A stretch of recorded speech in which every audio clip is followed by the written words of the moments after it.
नमस्कार, मैं यानी मृत्युंजय बाहुबली आपका स्वागत करता हूं मेंस आंसर राइटिंग सेशन पे। लगातार 8वां दिन हम लोग पढ़ रहे हैं गांधी सीरीज यानी महात्मा गांधी के ऊपर सवाल।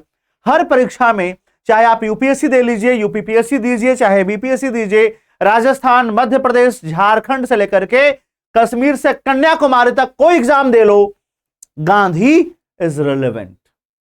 Gandhi is most relevant topic in history. आइए इस 8वें सेशन में मैं आपका स्वागत करता हूं। मैं देख पा रहा हूं कि लगातार बच्चे मुझे लिख करके मेरे व्हाट्सएप नंबर पर, मुझे टेलीग्राम पर मैसेज करते हैं और उनमें लगातार सुधार हो रहा है। आप लगातार इसकी प्रशंसा कर रहे हैं। आपके कमेंट्स पढ़ करके मैं खुश हूं और इसलिए लगातार एक क्लास चलता रहेगा।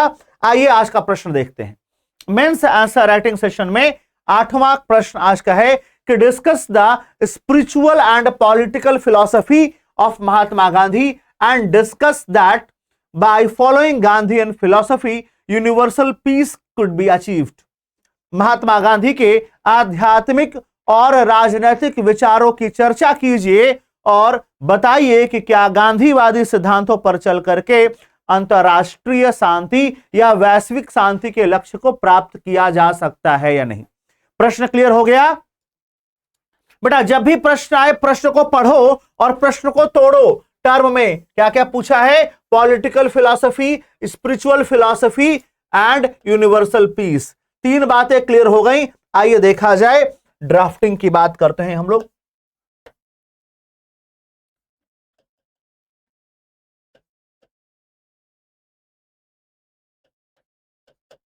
अब देखो, आपको मैंने कहा था पहले कि पहचानो, आइडेंटिफिकेशन।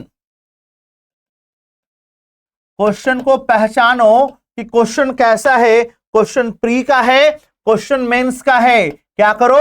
आइडेंटिफाई करो कि क्वेश्चन कैसा है, क्वेश्चन प्री का है या क्वेश्चन मेंस का है। और अब जब आइडेंटिफाई करेंगे तो आपको समझ में आएगा कि ये क्वेश्चन क्या, सॉरी, कॉन्सेप्चुअल है या फैक्चुअल है। तो प्रश्न कैसा है? कॉन्सेप्चुअल है। डिमांड क्या है प्रश्न की? डिमांड क्या है? तो डिमांड कहता है कि आपको डिस्कस करना है। क्या क्या डिस्कस करना है? कहता है स्पिरिचुअल एंड पॉलिटिकल फिलॉसफी। और पॉलिटिकल फिलॉसफी के साथ साथ वो बात करता है अंतरराष्ट्रीय शांति की। और किसकी बात करता है? और बात करता है इंटरनेशनल पीस की।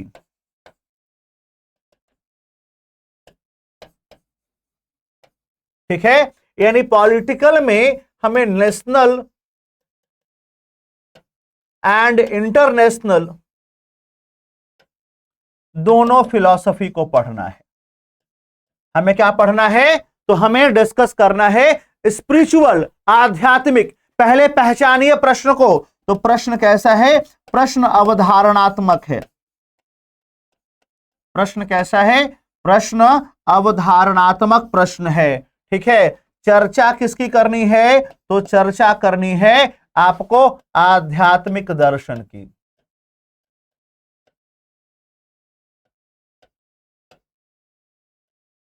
आध्यात्मिक दर्शन की चर्चा किसकी करनी है आपको? राजनीतिक दर्शन की। चर्चा किसकी करनी है आपको? अंतरराष्ट्रीय शांति की। इतनी चर्चा आपको करनी है। यानी एक बार अगर आपने ये डिवाइड कर लिया कि लिखना क्या क्या है तो आप क्लियर है, एकदम कोई कंफ्यूजन नहीं है कि कुछ क्या लिखें। पहले तोड़ो सवाल को और फिर जोड़ो। पहले तोड़ो फिर जोड़ो। और जब तक तोड़ेंगे नहीं तब तक छोड़ेंगे नहीं। तो तोड़िए। हमने तोड़ लिया। अब आइए इन्हीं 3 बिंदुओं पर क्या लिखेंगे हम? इंट्रोडक्शन। अगर हमें बात करनी हो कि इंट्रोडक्शन में क्या लिखना है तो ध्यान देना, महात्मा गांधी का वैश्विक शांति में योगदान पूछा है, भारत की आजादी में नहीं। समझ रहे हो? तो अब ये नहीं कि महात्मा गांधी भारत की आजादी के बहुत बड़े नेता थे, महात्मा गांधी ने भारत को, अरे बाप, ये पूछा तुमसे जैसा पूछा जाएगा वैसा। अब समझो तुम लोग बात को, कभी पार्टी वार्टी में गए हो? पार्टी वार्टी में गए हो तो शादी होगा तो शादी वाले गाने बजेंगे, किसी बच्चे का जन्म होगा तो सोहर बजेगा बैकग्राउंड में। तो बैकग्राउंड में जो म्यूजिक क्या रिक्वायर्ड है उतनी ही बात करो। गांधी तो बहुत बड़ा पर्सपेक्टिव है, बहुत ब्रॉडर पर्सपेक्टिव है। ये नहीं कि महात्मा गांधी बहुत बड़े फ्रीडम फाइटर थे, राष्ट्रवादी थे। बाप, पूछा क्या है? जो पूछा है उसकी बात करो, उसी से शुरुआत करो। तो इंट्रोडक्शन में क्या बताना है? तो बताना है कि महात्मा गांधी एक ऐसे वैश्विक नेता हैं जिन्होंने नैतिकता पर बल दिया। ठीक है, किसकी बात करेंगे? स्पिरिचुअल बात करेंगे। ठीक है, क्या बताएंगे उनको हम कि ये वैश्विक नेता हैं गांधी। किसकी चर्चा करेंगे? वैश्विक नेता जिसने क्या किया? धर्म व नैतिकता का मार्ग दिखाया पूरी दुनिया को।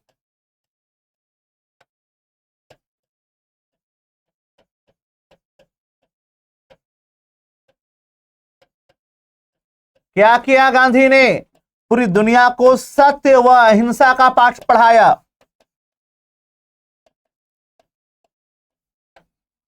बोलो भाई। तो आपको इंट्रोडक्शन में ऐसी बातें लिखनी है कि महात्मा गांधी वो वैश्विक नेता हैं, वो ग्लोबल लीडर है जिसने पूरी दुनिया को स्पिरिचुअलिज्म की तरफ मोड़ा है, जिसने पूरी दुनिया को सत्य और अहिंसा का पाठ पढ़ाया है और यह साबित कर दिया कि अहिंसा परमो धर्मः। यह साबित कर दिया कि non violence is the greatest power.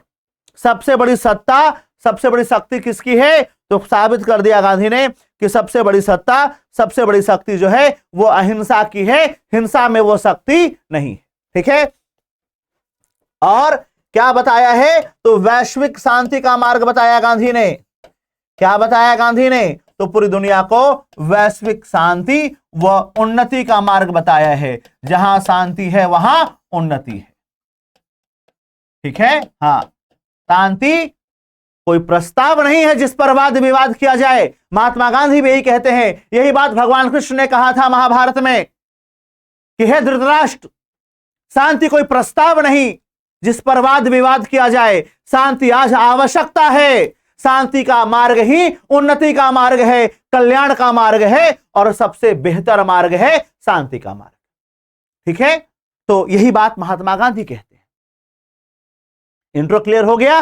3 line में इंट्रो लिखा और आगे बढ़े। अब आइए आगे बढ़ते हैं और आगे बात करते हैं मेन बॉडी की। देखो यार, मेन बॉडी में मैं तुम्हें डायग्राम बना के समझा रहा हूं, तुम्हें कैसे लिखना है तुम अपना देख लेना। सबसे पहले क्या पूछा है? 3 ही तो बात पूछा ना तुमसे। मेन बॉडी के 3 हिस्से हैं। एक पूछा है स्पिरिचुअल फिलॉसफी, एक पूछा है पॉलिटिकल फिलॉसफी,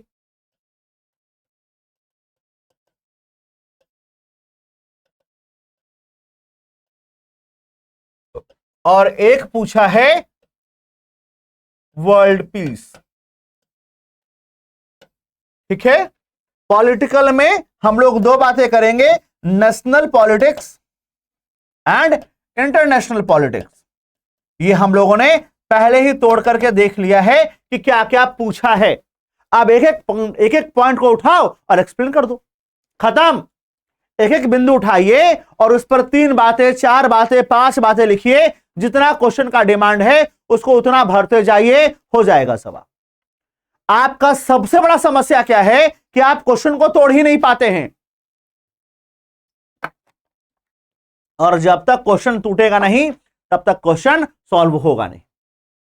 अब देखो कितना आसानी से क्वेश्चन टूटा है। अब बात करते हो कि स्पिरिचुअल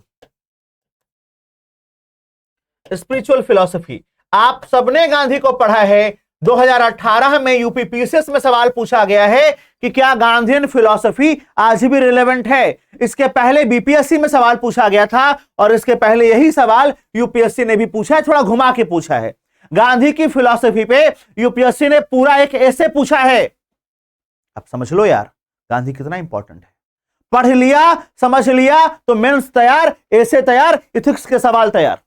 इतना इंपॉर्टेंट है गांधी, इतना इंपॉर्टेंट है गांधी। समझो, अगर हम बात करें कि गांधी का स्पिरिचुअल फिलॉसफी किन किन बातों की चर्चा करता है, या गांधी के स्पिरिचुअल फिलॉसफी में कौन कौन सी चीजें शामिल है, कौन कौन सी चर्चा शामिल है, तो इसमें देखो सबसे पहले क्या शामिल है, सत्याग्रह।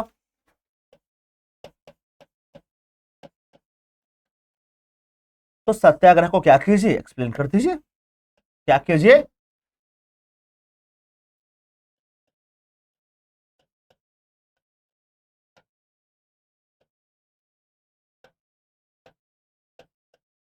क्या कीजिए, सत्याग्रह की चर्चा कर दीजिए, बता दीजिए कि सत्य प्लस आग्रह, सत्य प्लस आग्रह इज इक्वल टू सत्याग्रह। यानी आपकी मांग जायज हो और मांगने का तरीका कैसा हो, रिक्वेस्ट। रिक्वेस्ट, हिंसा नहीं होनी चाहिए, मांग जायज हो और मांगने का तरीका क्या हो, रिक्वेस्ट हो। बोलो क्लियर है। दूसरा क्या है, दूसरा है अहिंसा। कहा कि अपनी बातों को जोरदार तरीके से रखना है, शोरदार तरीके से नहीं। जोरदार तरीका और शोरदार तरीके में अंतर है। जोरदार तरीका का मतलब है कि स्ट्रांगली रखिए बट वायलेंटली नहीं। आप अपनी डिमांड को बिल्कुल स्ट्रांगली रखिए, लेकिन नीति, नियम और नैतिकता के अधीन रखिए, ठीक है। तो अहिंसा। अब तीसरा क्या है, तीसरा है साधन और साध्य की पवित्रता। देखो कितना, देखो तुम जितना तोड़ोगे बेटा उतना तुमको बड़ा कंटेंट मिलेगा और उतना आसानी से तुम लिख पाओगे। तो साधन व साध्य की पवित्रता।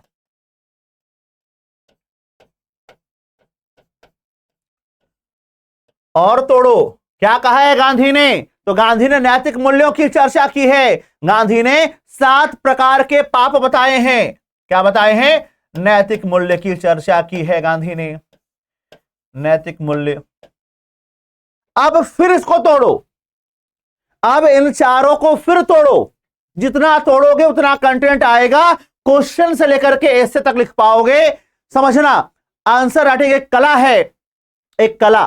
कंटेंट वही रहता है, घुमा फिरा के लिखना होता है। बस तुमको सीखना क्या है, एक पेज के कंटेंट को 5 पेज तक फैलाना और 5 पेज के कंटेंट को सिकोड़ करके सबमिट करके एक पेज में रख देना।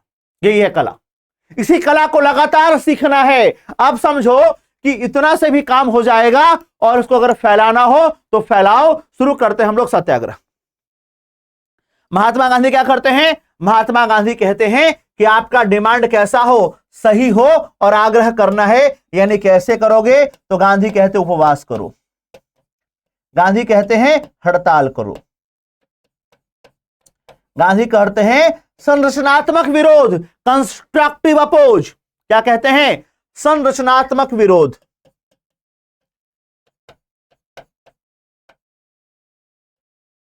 कहा डिस्ट्रक्शन नहीं होगा, यह नहीं कि बैठ गया चक्का जाम, स्कूल बस, सरकारी बस, बिल्डिंग में आग लगा दी, नहीं। कहा संरचनात्मक होगा, मैं शिक्षक हूं, अगर मुझे विरोध करना होगा तो मैं विरोध ऐसे करूंगा कि अगले को पता चलेगा और किसी को नुकसान भी नहीं होगा और अगले को चुभेगा बहुत गहराई तक, चुभेगा बहुत गहराई तक, ठीक है। हमसे लोगों ने पूछा था कि क्यों छोड़ा, तो मैंने एक लाइन सुनाई थी कि प्रसादों के कनकाभ शिखर होते हैं कबूतरों के घर, गरुड़ महलों में कब होता है, कंचन पर कभी न सोता है। तो ये जवाब ऐसा दीजिए कि अगले को अंदर तक चुभे और वो दर्द सिर्फ वही उसे ही महसूस हो, समाज का नुकसान नहीं हो, समाज का नुकसान नहीं। तो क्या हो, संरचनात्मक विरोध। क्या करिए, कहा असहयोग कीजिए। क्या कीजिए, कहा असहयोग।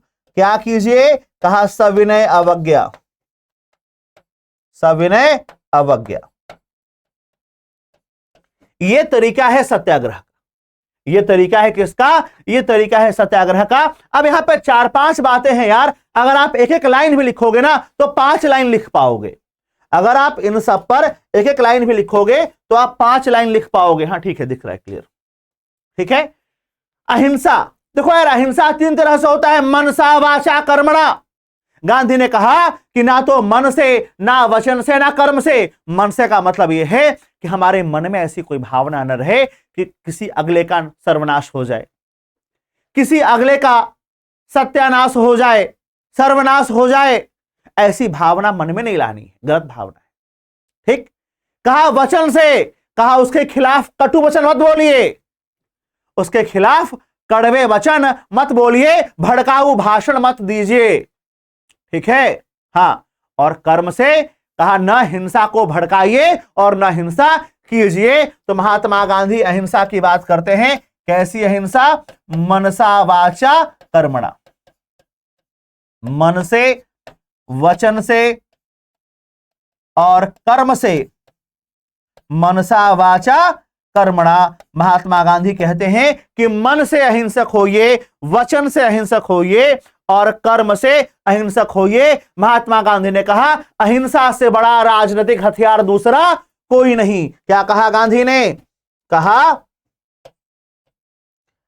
मोस्ट पावरफुल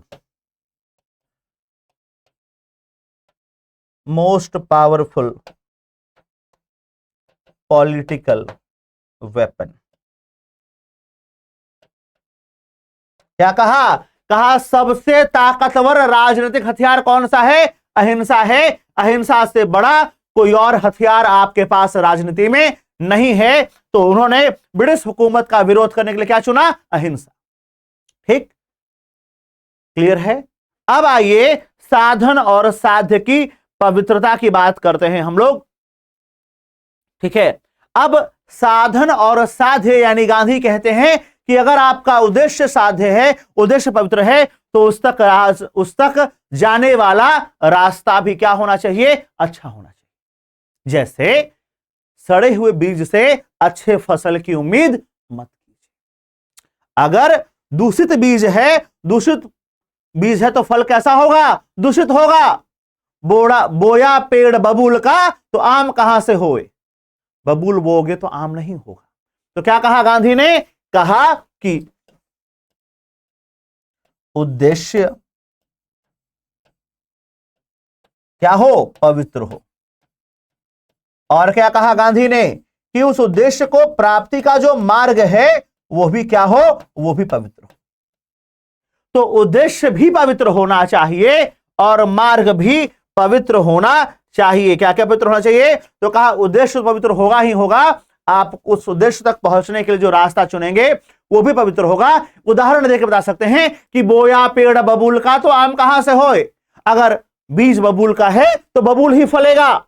अगर मार्ग गलत है तो उद्देश्य कभी सही रह नहीं सकता है, वो हर हाल में गलत हो जाएगा, आज नहीं तो कल।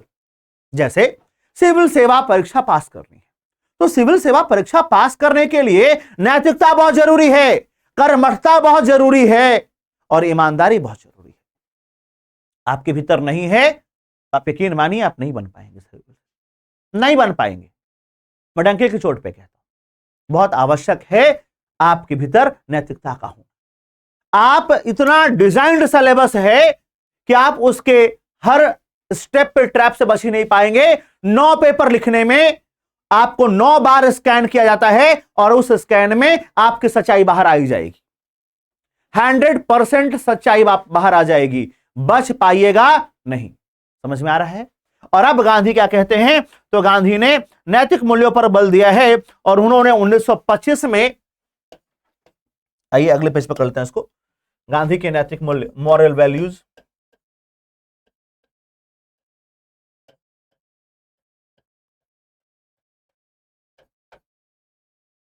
इन्होंने 1925 में यंग इंडिया में, इनका एक मैगजीन है young India,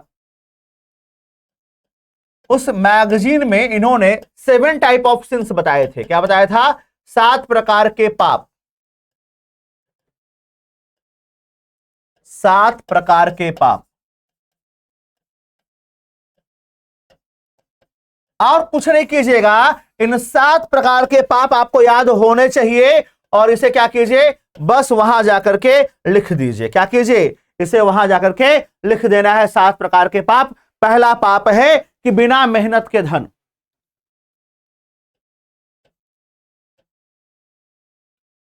money without labour, मैं लिख देता हूं ऐसे ही, मनी विदाउट लेबर। लेकिन ये सब हिंदी वाला बहुत चिल्लाता है, इसके बाद कहता सर हिंदी में लिखो, अंग्रेजी में लिखो। बिना मेहनत के पैसा, रिश्वत से कमाया हुआ पैसा पाप है, ठीक है, और पाप है तो सजा मिलेगी, आज नहीं तो कल मिलेगी, ठीक है। फिर कहता है विवेक रहित सुख, सुख केवल कैसे होगा, ज्ञान से होगा सुख। सुख का सिर्फ एक मार्ग है, ज्ञान। तो क्या बोला, प्लेजर विदाउट नॉलेज,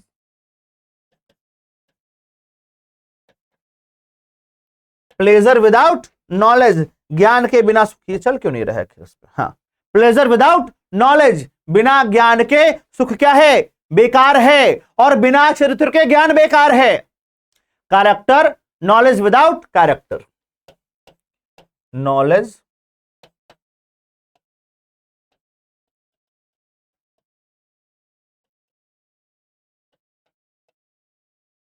जरा सोचिए कि ऐसा कोई व्यक्ति बड़ा ज्ञानवान है, बहुत विद्वान है, लेकिन चरित्र अच्छा नहीं है। कहां है आजकल, जेल में। मैं नाम नहीं लेता, लेकिन जिस तरह से इन लोगों ने अपने ज्ञान का, अपने प्रभाव का दुरुपयोग किया है, पाप छुपता नहीं छुपाने से। कहां है ये सब, हाँ, सासाराम टाइप के लोग कहां हैं, जेल में हैं। क्यों, नॉलेज विदाउट कैरेक्टर, ठीक। सो कॉल्ड बाबाज कहां है, जेल में, ठीक। और इतना ही नहीं, कई मास्टर साहब लोग भी जेल में हैं, काहे, चरित्र अच्छा नहीं था। आपकी जो कुल पूंजी है वो चरित्र है आपका। चाहे आप सत्ता के सर्वोच्च शिखर पर रहिए, अगर चरित्र खराब हुआ तो आपका पतन निश्चित है, याद रखिएगा। तो गांधी ने कहा कि बिना चरित्र के ज्ञान क्या है, बेकार है। फिर कहा कि अगर व्यापार करना है तो trade without morality, business without morality, ये भी पाप है। बिजनेस विदाउट मोरालिटी, बिना नैतिकता के व्यापार बेकार है, पाप है। अगर आप व्यापार में चोरी बेईमानी करते हैं, धोखाधड़ी करते हैं, ठगी करते हैं, तो क्या है, पाप है। कहा और क्या है, कहा साइंस विदाउट ह्यूमैनिटी, बिना मानवता के विज्ञान बेकार है। आजकल विज्ञान क्या है, आज देखिए विज्ञान का दुरुपयोग, एटम बम, बंदूकें, पिस्तौल, और आज इंटरनेट, आज ओटीटी। जिस तरह से नग्नता, फुहड़ता सरेआम परोसा जा रहा है सोशल मीडिया पे, ये वास्तव में भारत जैसे सभ्य समाज के लिए या पूरी दुनिया के सभ्य समाजों के लिए क्या है, एक विचारणीय प्रश्न है। ओपन वल्गरिटी, आप रील्स देख लीजिए, कब कौन सा रील्स सामने आए ये खुदा जानता है। आप आज जिस तरह से हमारे विज्ञान ने मानवता को ताक पर रख करके केवल और केवल क्या किया है, तो मानवता को ताक पर रख करके केवल और केवल साइंस को एज दिया है। उस साइंस ने क्या किया है, उसी ह्यूमैनिटी को बर्बाद कर दिया है। किया या नहीं किया? हम लोग ह्यूमन क्लोनिंग की बात कर रहे हैं, भारत में इसे बैन कर दिया गया। क्यों बैन कर दिया गया? मालूम चला कि आपने क्लोन बनाया और क्लोन से आपने कुछ भी करवाया, और जेल कौन जाएगा? क्लोन। बात समझ रहे हैं? या किसी को फंसाने के लिए भी क्लोन का इस्तेमाल कर सकते हैं। तो इस तरह की चीजें, अगर विज्ञान मानवता के रहित है तो वो बेकार है। और कहा रिलीजन विदाउट सैक्रिफिकेशन, धर्म त्याग मांगता है। त्याग खुद को करना होगा, पड़ोसी से नहीं करवाना है। त्याग क्या होगा? खुद का। बात समझ में आ रहा है? धर्म, जैसे मेरे पिताजी बहुत बड़े धार्मिक व्यक्ति हैं, उन्हीं का संस्कार हम लोगों में आया है और हमारा संस्कार हमारे बच्चों में जा रहा है। तो वो ब्रह्म मुहूर्त में उठते हैं, तो निद्रा का त्याग करना पड़ेगा ना यार, पूजा पाठ करने के लिए। अभी नवरात्रियां चल रही हैं, मेरा 9 दिन का व्रत है, तो त्याग किया है ना, क्लास तो ले ही रहा हूं, तो त्याग किसका किया है? भोजन का। त्याग किसका किया है? आहार का। त्याग किसका किया है? निद्रा का। त्याग किसका किया है? सुख शांति, सुख का और अपने आराम का। यह है व्रत, उपवास, यही होता है। ठीक है, तो क्या कहा? रिलीजन विदाउट सैक्रिफिकेशन,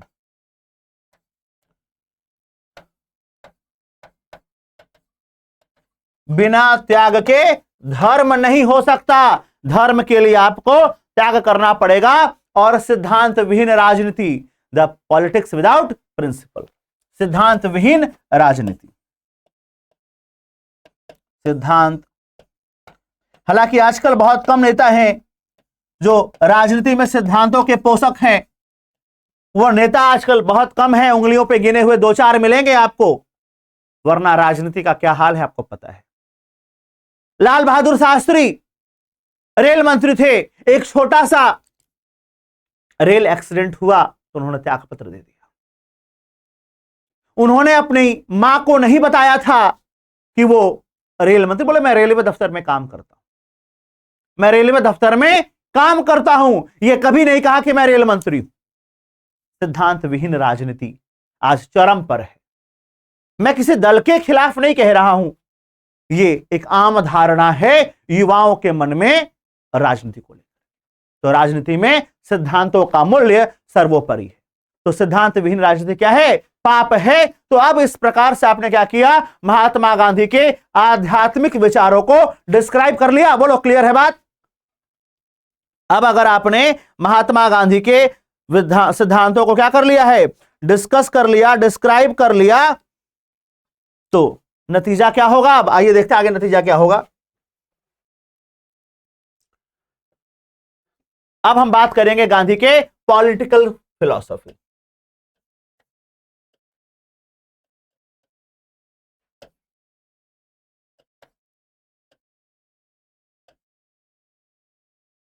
देखिए, पॉलिटिकल फिलॉसफी में हम पहले बात करते हैं नेशनल फिलॉसफी की या नेशनल पॉलिटिक्स की। और नेशनल पॉलिटिक्स में महात्मा गांधी क्या मानते हैं? तो गांधी कहते हैं कि राम राज्य और अराजकतावाद, और फिर कहते हैं स्वराज्य, और फिर कहते हैं धर्म। इनकी 4 बातें हैं। एक बातें क्या है? अराजकतावाद,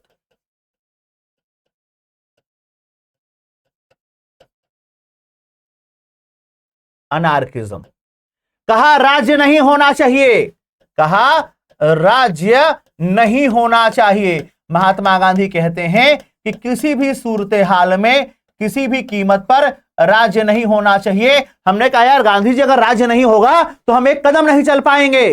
बोले नहीं, राज्य क्या करता है? कहा राज्य नकारात्मक अवधारणा है। क्या कहा? कि राज्य जो है वो नेगेटिव कॉन्सेप्ट है, नकारात्मक अवधारणा है। राज्य का मतलब होता है पुलिस राज्य। राज्य का मतलब क्या होता है? Police state. राज्य क्या करता है? कहा व्यक्ति को रोकता है, टोकता है, उसकी नैसर्गिक आजादी में बाधक है। क्या है? उसका जो नेचुरल फ्रीडम है उसमें राज्य क्या करता है? बाधा पहुंचाता है, उसको रोक देता है। हमने कहा आजादी। कहा राज्य कैसे चलेगा? फिर देश कैसे चलेगा? समाज कैसे चलेगा? कहा राम राज्य से चलेगा। तो इनका एक कॉन्सेप्ट है, इन्होंने कहा राम राज्य। हमने कहा राम राज्य कैसे आएगा? तो बोले कि राम राज्य आएगा उस सिद्धांत से जिसमें हर व्यक्ति यह समझ ले कि आपकी आजादी वहीं खत्म होती है जहां से मेरी नाक शुरू होती है। क्या कहा? कि आपकी आजादी वहीं पर खत्म होती है जहां पर राज्य, जहां पर मेरी नाक शुरू होती है। हमने कहा कैसे होगा? कहा mutual cooperation and mutual understanding. कैसे आएगा राम राज्य? Mutual cooperation and mutual understanding. Ram राज्य कैसे आएगा? तो राम राज्य आएगा पारस्परिक कोऑपरेशन से। राम राज्य कैसे आएगा? पारस्परिक समझ से, पारस्परिक कोऑपरेशन से, पारस्परिक समझ से आएगा रामराज्य, वरना रामराज्य आने वाला नहीं है। कहा कैसे आएगा? कहा लोक कल्याणकारी राज्य से आएगा।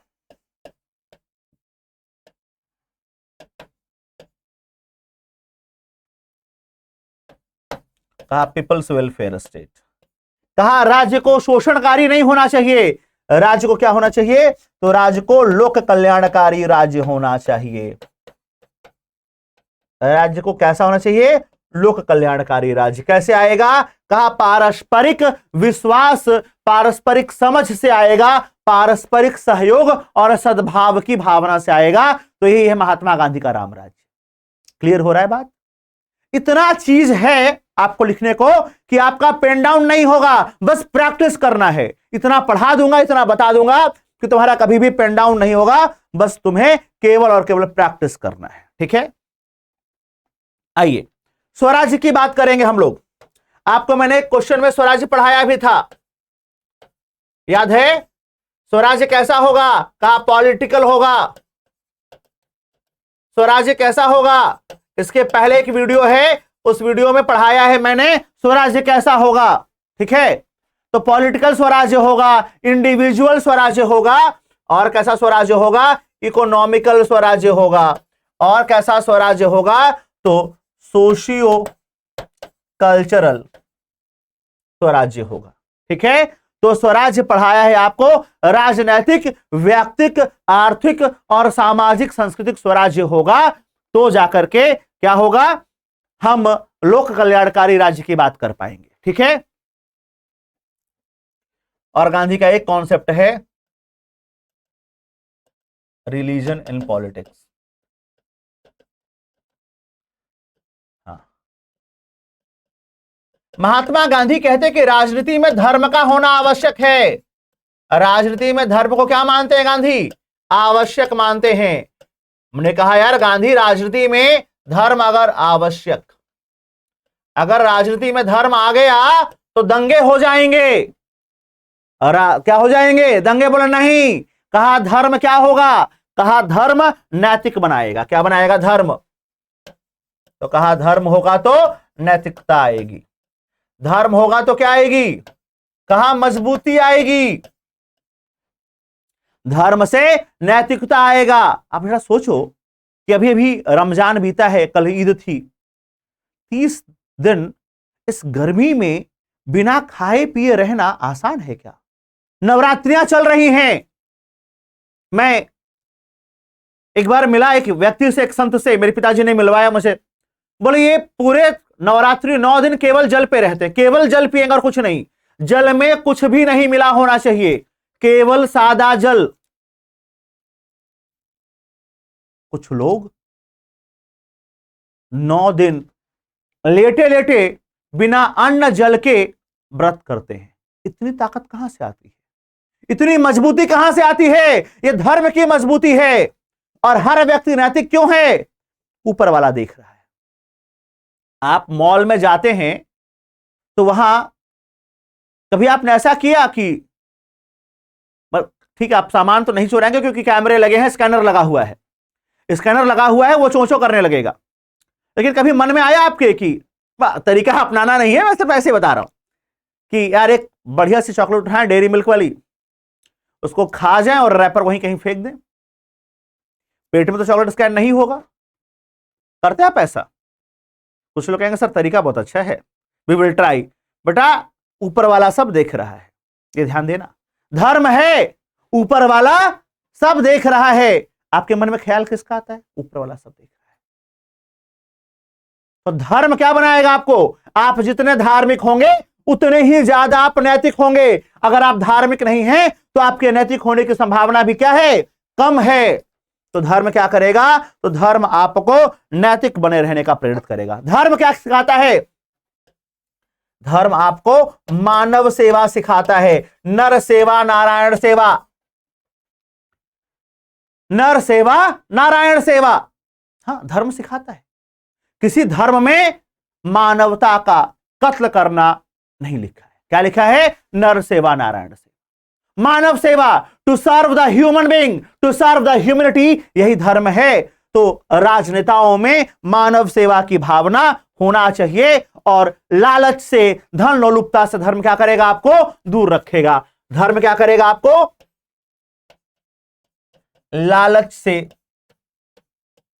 भ्रष्टाचार से,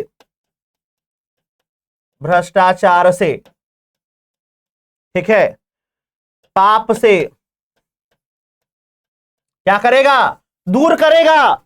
अगर व्यक्ति धार्मिक है तो वह लालच नहीं करेगा, क्योंकि उसको पता है कि कर्मों का फल तो मिलेगा, आज नहीं तो कल मिलेगा, तो लालच से दूर रहेगा। भ्रष्टाचारी नहीं होगा। क्यों? क्योंकि ऊपर वाला देख रहा है। पाप नहीं करेगा। तो राजनीति में धर्म होना चाहिए, क्योंकि धर्म क्या करेगा? इन सब से आपको दूर रखेगा। यह है महात्मा गांधी का धर्म को लेकर के सिद्धांत। इसके अलावा महात्मा गांधी का जो सिद्धांत है कि आम जन का राजनीति में एक्टिव पार्टिसिपेशन, ठीक है, एक और सिद्धांत है गांधी का राजनीति में एक्टिव पार्टिसिपेशन।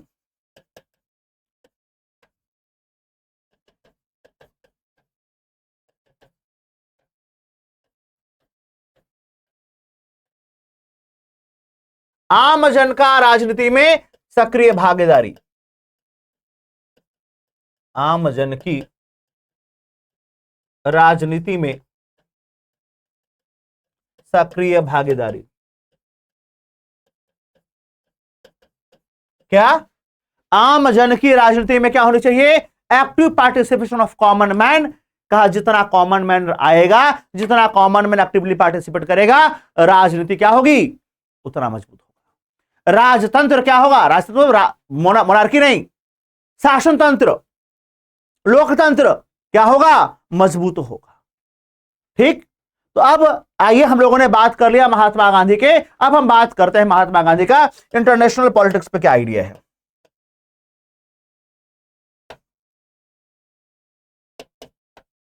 इंटरनेशनल पॉलिटिक्स पे देखो, महात्मा गांधी बात करते हैं शांतिपूर्ण सह अस्तित्व की, पीसफुल कोएग्जिस्टेंस। किसकी बात करते हैं? शांतिपूर्ण सह अस्तित्व।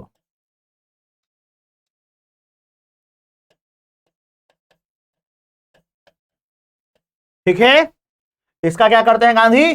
समर्थन करते हैं। और नस्लवाद, उपनिवेशवाद,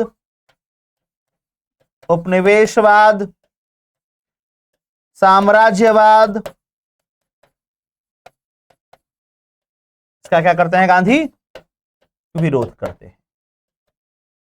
अब बताओ कि अगर किसी समाज से नस्लवाद हटा दिया जाए, उपनिवेशवाद अगर दुनिया से हट जाए, साम्राज्यवाद अगर हट जाए, और हर व्यक्ति एक दूसरे राज्य की सीमाओं का क्या करे? सम्मान, रिस्पेक्ट ऑफ टेरिटरी, सीमाओं का सम्मान,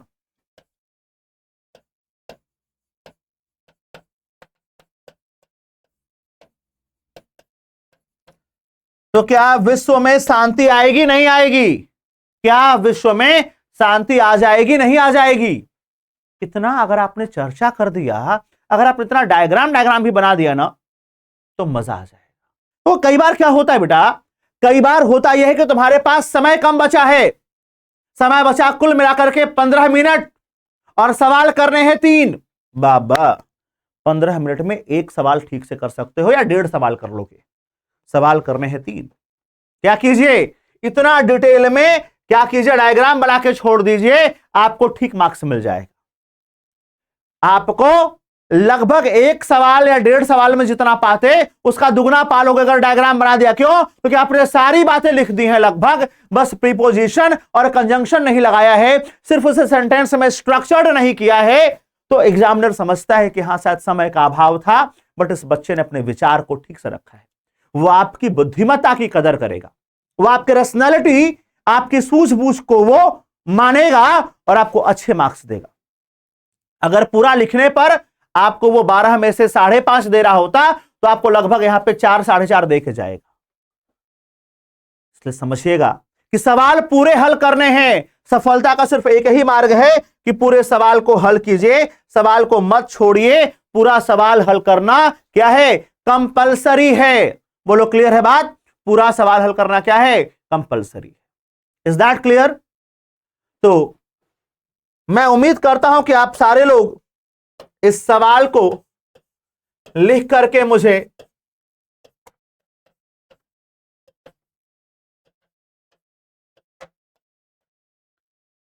मेरे टेलीग्राम नंबर पर सेंड करेंगे। और आपने अगर वीडियो देख लिया है, आपको अच्छी लगी, तो कमेंट में जरूर बताइएगा आपको वीडियो कैसी लगी है। Thank you so much, keep enjoying, God bless to all of you. जय हिंद। हम कल फिर मिलेंगे एक नए सेशन के साथ, एक नए प्रश्न के साथ। तब तक के लिए धन्यवाद। जय हिंद।